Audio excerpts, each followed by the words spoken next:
G'day and welcome back to my channel. Now look, the Heracles, it's been about 5 months since I started on this. I messed around doing a whole interior and everything and all the rest of it. Well look, I've done a couple of things. Look at that. She is pretty well done. Well, she's assembled, so that's a good sign. Look at that. All the props are on, all the struts are in, and this was a joy to build. And I may have complained about a few other Airfix kits in the last few months, you know the ones, but this was fun. This was a joy. Sure, there was fettling to do. I mean, Airfix is never perfect. There were things to do. A lot of the struts needed a little bit of adjustment to fit. That was fine. There's methods of doing that, and I'll explain that. The wings needed a little bit of fettling and cleaning up. That's fine. The body needed the tiniest bit of putty. That's it. It's all the putty I've put on this entire kit, right?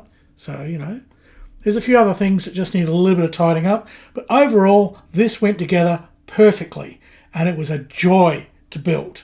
So, would you like to see how I did that? You would? Great! Roll the music!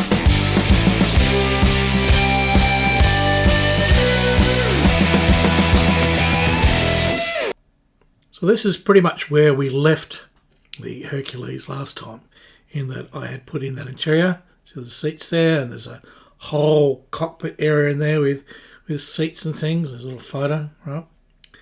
And I had sealed her up, and we were basically at the point of doing some puttying, which I've started on. Put a little bit of putty in there. But what I had forgotten is I'd forgotten about these doors, so I had to glue those in. And I'd glued that one in and then realised, oh no, it's got a big bloody hole in it. Oh gosh, I suppose it has a window. This is the point where I actually looked at the instructions.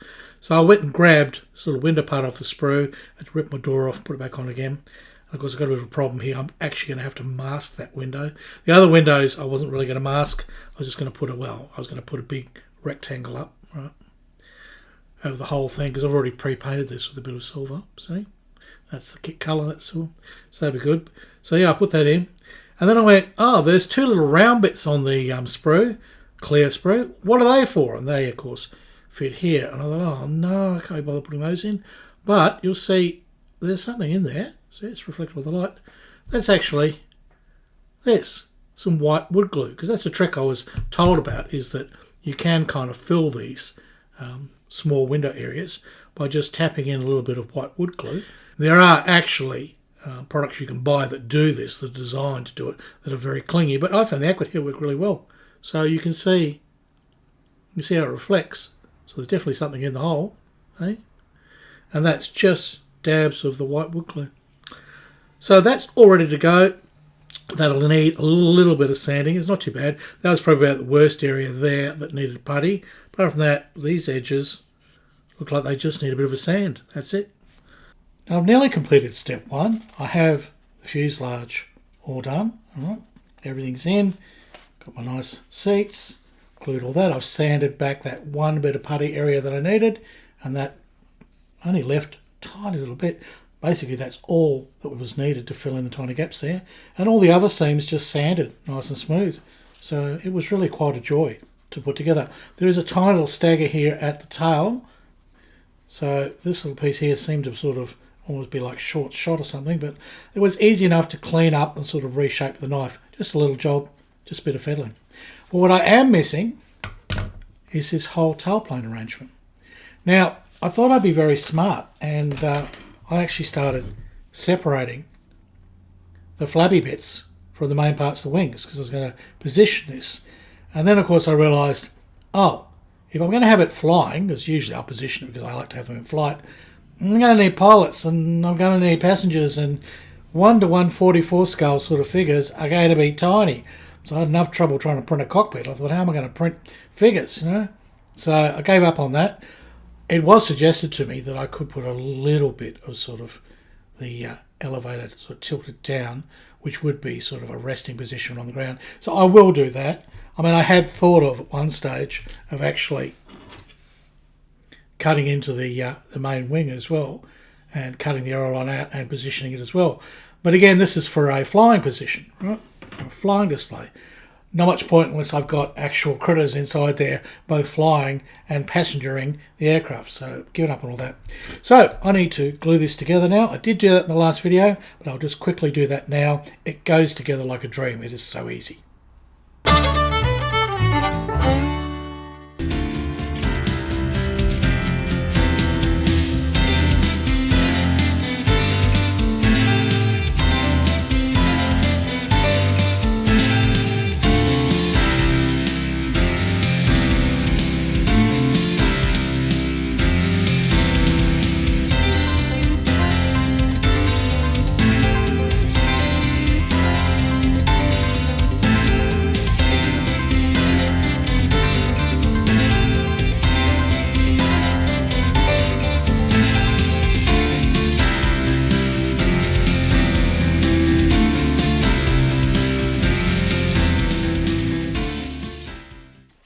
Moving now onto the struts, it's fairly easy to click in the two struts here, 26 and 27, which click into the underside of the wing, and then you're over the page and we really start getting into things in earnest.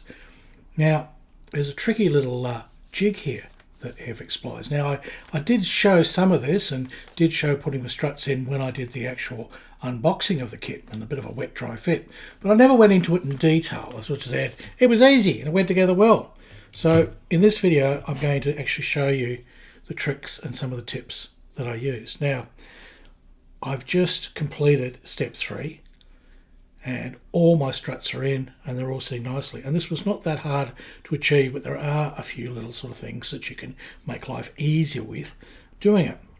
Sure, this little fella here works really well because it keeps the rear of the wings positioned correctly, because Airfix just suggests you keep putting in the front struts, which normally would be very tricky because it'd be all wobbly all over the place. So that is a good solution to that problem. Now another trick I use is, like say for one of these big long wobbly ones like this, is I'll only glue it in at the end. Okay, I don't glue it in here or here to start with. I only do the one glue point, right? And then when I sort of got in position, I might glue that one. So those two, so it's glued to the top and the bottom wing, sure. Okay, but then I let these ones basically just flop around. Now the reason is, from experience, if you put glue on every single tab, what happens is while you're fitting this one, that one will be moving back and forth and doing its thing. You'll end up with glue smears everywhere and end up with a big mess. So the trick I found is don't put glue on those. Just glue those two. And then on this side, just glue those two, because you can see what you're doing there. You can place it in the bottom wing, place the top wing on, get it correct, try and, get it nice and sort of stiff. Now, the other trick here is using some clamps. Now, ideally, you're probably better off clamping on that side. Makes a lot more sense. Okay, but what I did was a trick here. Before I even put the clamps on, I let it go tacky by placing the whole thing down. Now, there is no sort of sweep, right? There's no stagger with the wings with this. They are absolutely straight up and down, right? So the beauty of that is you can actually put, okay, so at the moment we don't even need this spacer because this was glued overnight and it's all set. The beauty is you can place this down and get everything square. Now the reason you want to do that is what can happen is you can get your struts in and it's all very good, but what may happen is one wing will twist against the other. And you're thinking it's all fine, you leave it to set, you come back and you find there's a huge twist and you think, oh well, I'll just kind of straighten that. You can sort of bend it for some submission, but then as you add other struts, you're fighting everything because it's twisting everywhere and it's a pain. So making sure that your leading edges line up is very important, even if they are staggered, like the back here is staggered, right? So you'd make sure they're absolutely lined up correctly, and if you have to, put some clamps in to sort of push them into position and then let it set. Now once the outside glue points are set, then I'll move in and I'll glue inside here and inside there, right? And it's just usually a matter of just pushing them in. They go click, click, click. And the thing is, you're not going to worry about the whole thing twisting out of shape or getting wobbly because you've locked it into place because you've already done those. So let's get on with this. And I've got all the back ones to put in on step 4. With the front struts all glued in now, and that space is still on there, so that's nice and solid, I can put the back struts in. Now, these struts, like anything when you're doing that's kind of fiddly, they might have some annoying little joining points, and if you're trying to clean those up in mid-air, you can accidentally break these sort of tiny fragile parts. So I have a way to make that a lot easier and to make sure that I don't wreck things. One is, if it's flat like that, I'll place it down on the cutting mat. Now what I do always is I work away from my hands, and that one holds that in place. So I will shim off or scrape off the joining nub, right? So that's pretty well gone.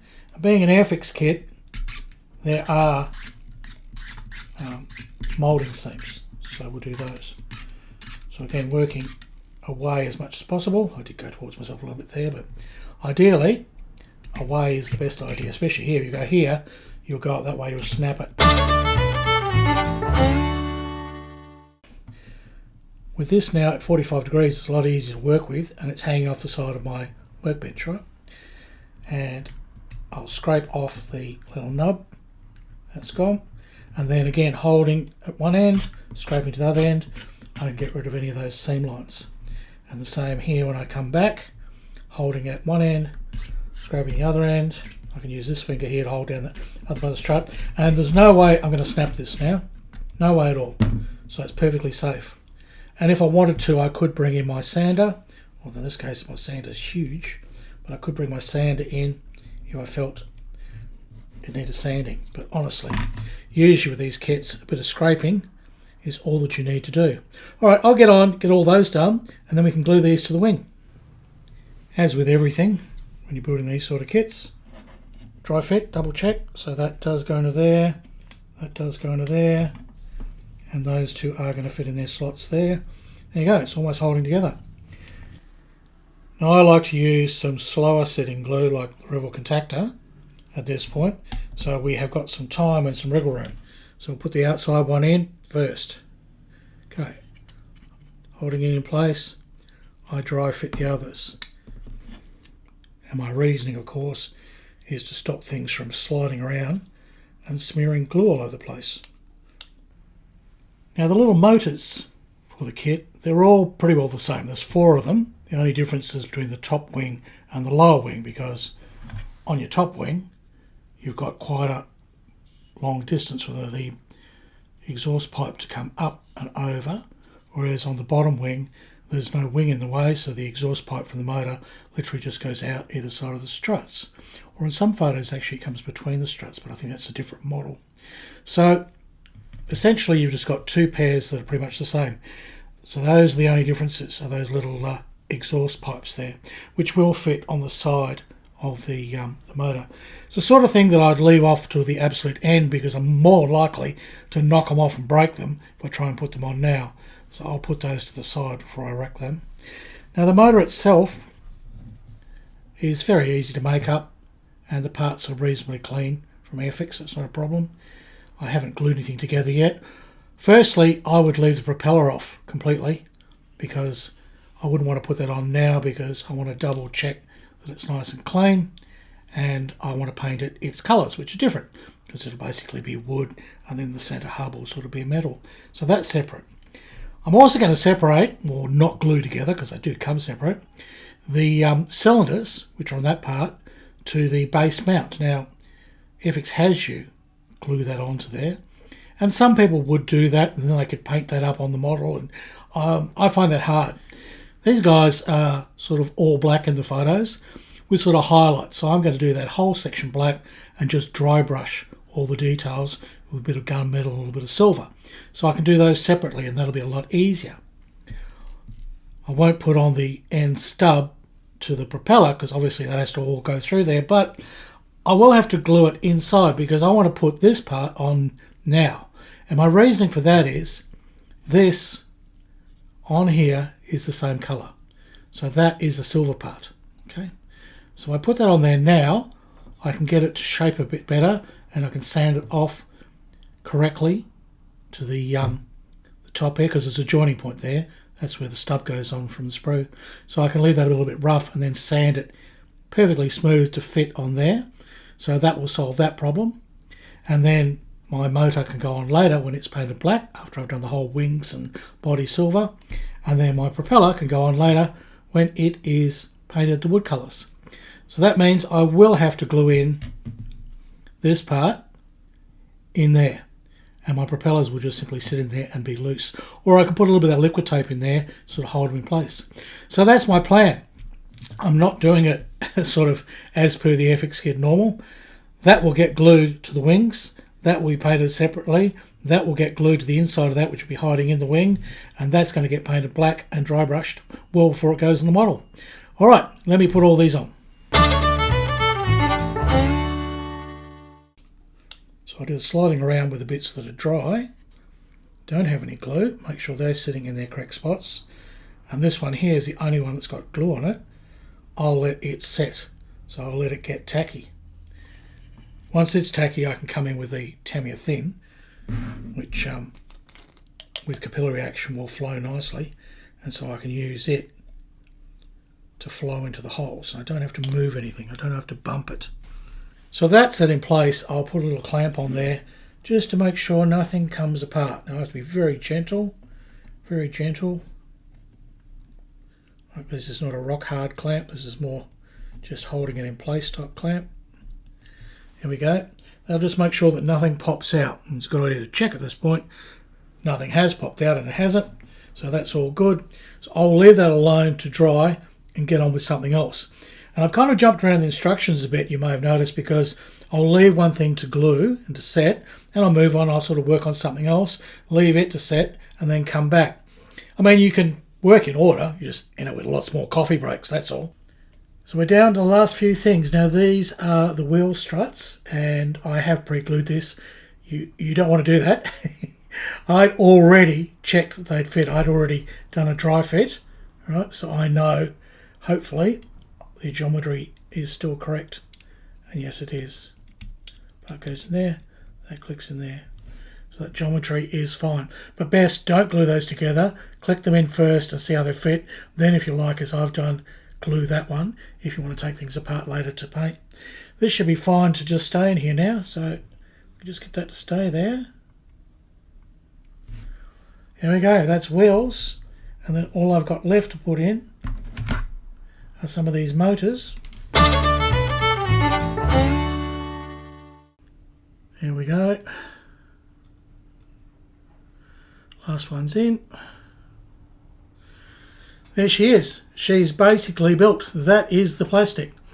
I haven't got the rear wheel on because I want to do some scratch work with that, because if you can see up here in the picture, there's some wires that need doing. There's some wires that need adding here to the front mudguards here. Well, the only mudguards, right? The wheel mudguards need some wiring. There's some cross bracing that needs adding here, which is also in the drawing. It's quite prominent. And in the rear, there's like a little handle. You can actually see it in the drawing. There's a handle that goes on top of that little tail piece there, and there's also a couple of struts. The trims on either side, I haven't put those on because they look kind of stupid just sitting there in the air by themselves, and I found they're attached by, again, little triangles of wire. So I'm going to make those triangles of wire. So in the next video I will be doing a bit of wiring, not for lights, just to wire this thing up, which is not so much rigging, the actual big wires. And I'll also have a look at, there's a flag post here, but the one in the kit is absolutely awful. It's so thick. Put in there, it's like a bloody tree trunk sticking out of it. Absolutely ridiculous. So I will do one to scale, which will be about half the diameter of that, and that'll just be a piece of wire, and I might pinch the pommel off that, or just make one myself out of a dab of white glue. But to all intents and purposes, the Heracles is built. And all I need to do now is really pull it apart for detail painting, put it all together, whack some decals on it. She's all done. How hard can it be? Exactly. All right, well, if you've watched this far, I thank you. Thanks for staying in there with me with waffling. It's only assembly this time. It's going to get pretty next time when I start adding all the colour. So look, there's like and shop and swear or something. There's 3 buttons. Yeah, whatever. You just do those. And if you really like to help me out, you can always buy me a curry. That'd be wonderful. That helps me get along, get these things finished, because I wasn't very well this week. Didn't have my regular curry. That's what I needed. Bloody curry. Curries keep me going. Baska's been very helpful. Yes, this is what she's been doing all week. Yep. Napping, because it has been raining. Just stopped me doing 3D printing. And I got caught in the bloody cold evening. I didn't have enough blankets on and managed to get myself a bit of sniffle. So there you go. But anyhow, I'm better now. Hercules is all assembled. All we're going to do next time is paint it. 5-minute video. Okay, that's it. Goodbye from Australia, and it's hooroo from Harry Houdini.